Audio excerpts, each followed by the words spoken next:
Azərbaycanın sərhəddə yerləşən anklavı Kərki kəndinin qaytarılması məsələsi yenidən gündəmdədir. Raparak nəşrinin yaydığı məlumata görə Ermənistan hökuməti bu həssas mövzunu ölkədə keçiriləcək konstitusiya referendumundan sonra müzakirə etmək qərarına gəlib. Nikol Paşinyan hakimiyyəti hesab edir ki, referendumdan əvvəl kəndin təhvil verilməsi daxildəki nüfuzlarına ciddi zərbə vura bilər. Hakim partiyanın bəzi üzvləri Kərki kəndini başkəndlə dəyişdirməkdə israr etsələr də Paşinyan buna qəti etiraz edir.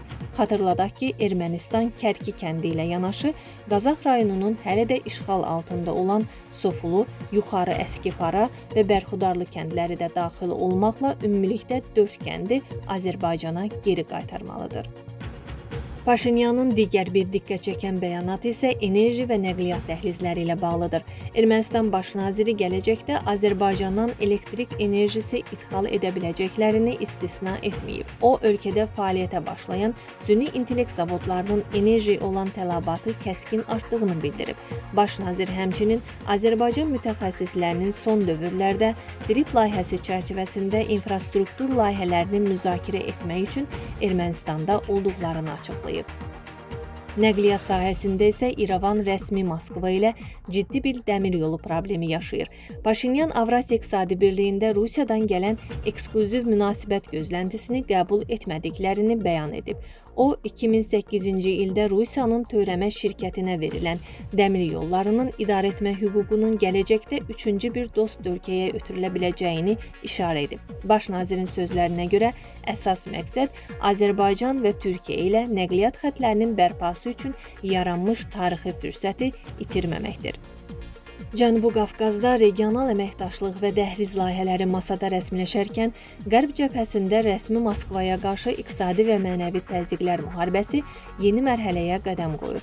Avropa İttifaqının Rusiyaya qarşı bank sektorunu hədəf alan yeni məhdudiyyətləri bugün avqustun 13-də rəsmən qüvvəyə minib. Bu tədbirlər Brüsselin 21-ci sanksiyalar paketinin bir hissəsidir. Rəsmi Moskva isə bu sanksiyaları qeyri-qanuni hesab etdiyini və yaxın günlərdə geniş miqyaslı cavab tədbirlərinin açıqlanacağını bildirib. Kreml rəsmisi Dmitri Peskov iqtisadiyyatın bu təzyiqlərə tam uyğunlaşdığını söyləyib. Ekspertlərin fikrincə, Avropa İttifaqının böyük sanksiyalar paketi dövrü artıq sona çatır. Brüssel bundan sonra ümumi qərarlar əvəzinə sanksiyalardan yayınma sxemlərinə və konkret banklara qarşı nöqtəvi məhdudiyyətlərə üstünlük verəcək. Moskva və Brüssel xəttindəki bu gərginlik fonunda okeanın o tayında, Vaşinqtonda isə xüsusi xidmət orqanları arasında gizli bir kəşfiyyat şoku yaşanır. Amerika Birləşmiş Ştatlarının Mərkəzi Kəşfiyyat İdarəsi İsrailin təqdim etdiyi sui-qəsd iddialarına şübhə ilə yanaşıb. The Washington Post qəzetinin məlumatına görə, kəşfiyyat analitikləri Donald Trumpa qarşı İrandan gələn real təhlükə barədə İsrailin ötürdüyü məlumatları kifayət qədər inandırıcı hesab etməyib. Buna baxmayaraq, məxfi xidmət risk etməyərək təhlükəsizliyi görünməmiş dərəcədə artırıb. Məlumatlara görə, iyul ayında Ankarada keçirilən NATO samitindən sonra xüsusi bir gizli əməliyyat keçirilib. Trump rəsmi prezident təyyarəsinə mindikdən cəmi bir neçə dəqiqə sonra məxfi şəkildə ABŞ hərbi hava qüvvələrinə məxsus hərbi yük təyyarəsinə keçirilib və Türkiyəni məhz bu təyyarə ilə tərk edib. Donald Trump avqustun 11-də verdiyi açıqlamada hərbçilərin tövsiyəsi ilə bu addımı atdığını özü də rəsmən təsdiqləyib. ABŞ senatındakı demokratlar isə indi administrasiyadan bu gizli hərbi əməliyyatın bütün təfərrüatlarının açıqlamasını tələb edirlər. Videomuzu bəyəndinizsə kanala abunə olmağı və videonu bəyənməyi unutmayın.